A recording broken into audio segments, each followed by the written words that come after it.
தாயிஃப்லேருந்து போய் ஹிரா குகையில் போய் தங்கிட்டாங்க. மக்காவுக்கு உள்ளே போக முடியாது. ஹிரா குகையை போய் உட்காருவாங்கள்ல ஆரம்பத்தில், அந்த ஹிரா குகையில் போய் நபி ஸல்லல்லாஹு அலைஹி வஸல்லம் போய் உட்காந்துட்டாங்க.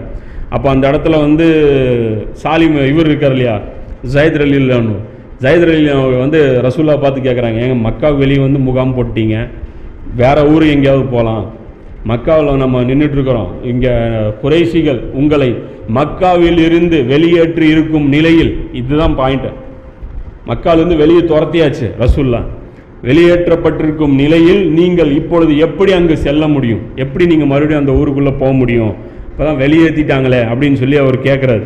அதற்கு ஜைதே, நீங்கள் பார்க்கும் இந்த துன்பங்களுக்கு ஒரு முடிவையும் நல்ல மகிழ்ச்சி தரும் மாற்றத்தையும் நிச்சயமாக அல்லாஹ் ஏற்படுத்தி விட்டான்.